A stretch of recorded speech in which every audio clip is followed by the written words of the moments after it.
नाजरीन, फलस्तीन में गुज़श्ता कई रोज से क़यामत सुगरा बरपा है और इसराइली फोर्सेस ने रमजान उल मुबारक और ईद के दौरान भी मुसलमानों पर जुल्म ढाने का सिलसिला जारी रखा, जिसमें अब तक 180 से ज्यादा फलस्तीनी शहीद हो चुके हैं, जिनमें बच्चे भी शामिल हैं, जबकि जख्मियों की तादाद 1000 से जायद है। गजा पर इसराइली हमलों की पूरी दुनिया मजम्मत कर रही है, लेकिन इसराइली वहशियों के कान पर जूं तक नहीं रेंग रही। सबसे अफसोसनाक बात यह है कि इसराइली दरिंदों के मुजालिम से फूल जैसे मासूम बच्चे और कलियों जैसी नन्ही बच्चियां भी महफूज न रह सकी। हालांकि मुस्लिम जंगी असूलों कवायद के मुताबिक बच्चों, बूढ़ों और मजदूरों पर हाथ नहीं उठाया जाता, लेकिन इंसाफ के अलंबरदार अमेरिका के लेपाक इसराइली गुंडों ने फलस्तीनी बच्चों को भी खाको खून में तड़पा दिया है। अगर फलस्तीनी मुसलमान न होते, अगर इसराइली यहूदी न होते बल्कि मुसलमान होते, तो फिर दुनिया का रिएक्शन यकसर मुख्तलिफ होता। पूरी दुनिया फलस्तीनी के साथ खड़ी होती, इसराइल पर पाबंदी लग चुकी होती, UN की फोर्सेस और नीटो फोर्सेस इसराइल के खिलाफ एक्शन ले चुकी होती,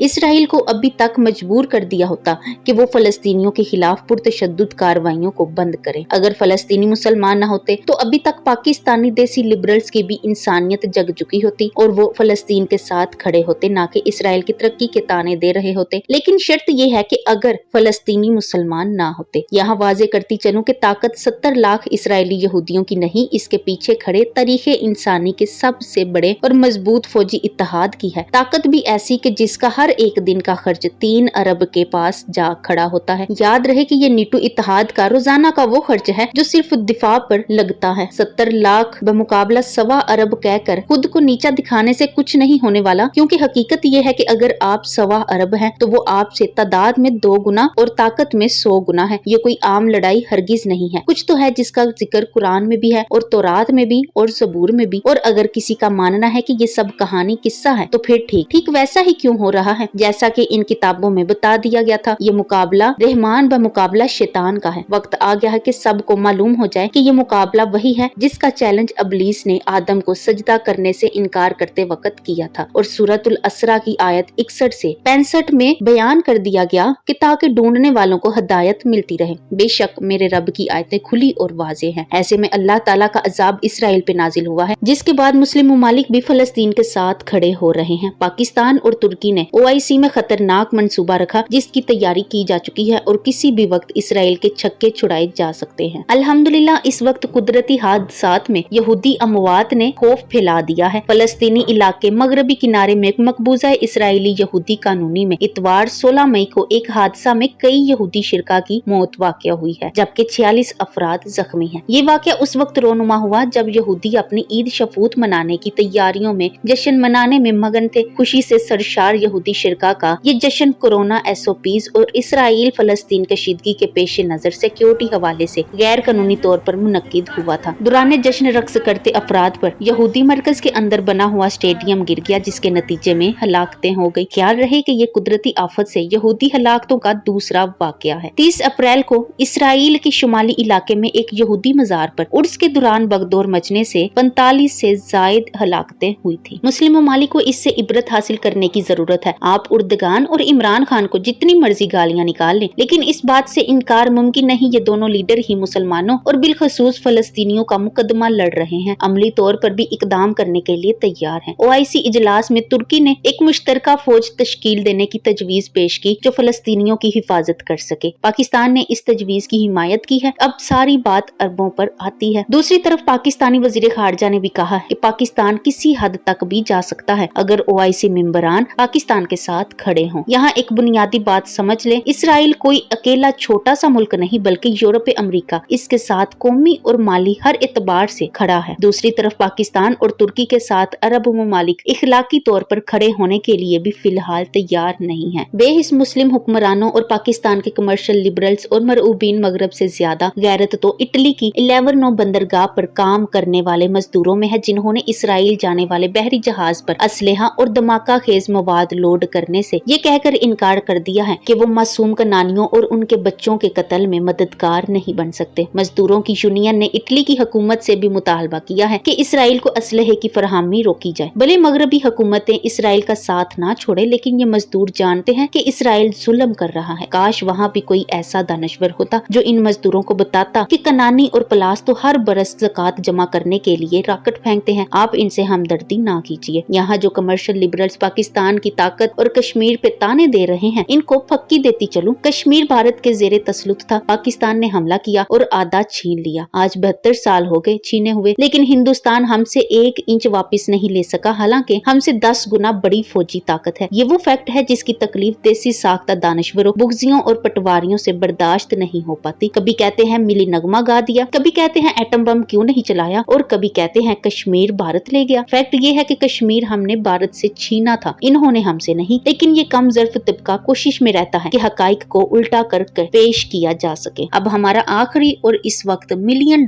का सवाल कि पाकिस्तान क्या कर सकता है और पाकिस्तान इसराइल पर हमला क्यों नहीं कर रहा। हमारे यहाँ बहुत से जज्बाती भाई हैं जिनका पहला मुतालबा ही यही होता है कि हमला कर दो। इसकी वजह यह है कि हमारी अवाम ने तारीख तो पढ़ी नहीं, सिर्फ यूट्यूब पर बनाना न्यूज सुनी है कि फलां मुसलमान सुल्तान को फलां ने पुकारा तो इसने हमला कर दिया। ये सिर्फ कहानियां हैं, हकीकत में पीछे क्या प्लानिंग, डिप्लोमेसी वगैरह चलती थी, कभी तारीख पढ़ें तो पता चले। दोस्तों, इतना आसान नहीं। आज के दौर में तो अमेरिका किसी मुल्क पर इतनी आसानी से हमला नहीं कर सकता। ऐसे तो यहूदी भी कहते होंगे कि इसराइल के पास एटम बम भी है और इतनी टेक्नोलॉजी भी है। पूरा यूरोप और अमेरिका साथ खड़ा है। हमसाया मुसलमान ममालिक भी मुर्ता हो चुके हैं, फिर भी छोटी सी जमात हमास को एक ही दफा क्यों नहीं कुचल देता। तो दोस्तों, इसराइल की भी मजबूरियां हैं। वो जानते हैं कि हमने जड़पों से हटकर खुले पैमाने पर जंग छेड़ दी तो पाकिस्तान, तुर्की और ईरान इस पर हमला कर देंगे। इसी तरह हम अगर इसराइल पर हमला करते हैं तो इसका गैंग हम पर हमला कर देगा। ऐसी सूरत हाल में दोस्तों, दुनिया में आजकल ये होता है कि डिप्लोमेसी से प्रॉक्सी वार लड़ी जाती है, जैसा कि अफगानिस्तान और शाम में हो रहा है। अब सवाल यह है कि हालिया दिनों में क्या ब्रेक थ्रू हुआ है। तो दोस्तों, पूरा आलम यहूद हालिया दिनों में होने वाली पेशरफ्त से धुल गया है। वो ये सोच भी नहीं सकते थे कि इतना सख्त रिएक्शन आएगा। हुआ ये है कि अरबों में से तो किसी एक मुल्क, कुवैत, बहरीन, ओमान, सऊदीया, मिस्र, स्वीडन, इराक, शाम, उर्दन, लीबिया वगैरह किसी ने एक लफ्ज तक नहीं बोला। लेकिन दीगर मुसलमान ममालिक मसलन तुर्की, पाकिस्तान, ईरान और इंडोनेशिया ने इंतहाई सख्त रिएक्शन दिया है। और सबसे बड़ी तब्दीली ये आई है कि मसला फलस्तीन, जिसे पहले मिस्र लीड करता रहा और फिर ईरान, अब इसे तुर्की और पाकिस्तान लीड करने जा रहे हैं। अब ईरान भी बेचारा आलमी पाबंदियों की वजह से मुकाबला ना कर सका। पाकिस्तान अनकरीब अफगान मसला से जान छुड़ाने वाला है। इंडिया भी काफी जारहियत से बाज आ गया है कि अब पाकिस्तान की फिजाया वो नहीं रही जो 1970 में थी। अभी वजीर आजम पाकिस्तान ने पहली दफा फलस्तीनी सदर से इतनी तफसीली बात की है। होता यह है कि दोस्तों, जब ज्यादा मुमालिक मिल जाते हैं तो बात मनवाना आसान हो जाता है। ये मुमालिक मिलकर हमास को फंडिंग भी कर सकते हैं और हो सकता है कि असलीहा भी दे और खुफिया एजेंसियों की मदद भी। और ये सब जानते हैं कि पाकिस्तानी प्रॉक्सी वार के मास्टर से हैं। ये सब अभी मुमकिन बातें हैं। OIC में हम देख चुके हैं कि खान साहब और उर्दगान साहब कितने मुखलिस हैं इस मसले के लिए। उम्मीद है कि इसराइल को तिगनी का नाच नचाया जाएगा। अल्लाह ताला फिलहाल गजा के मुसलमानों को हिफाजत में रखे।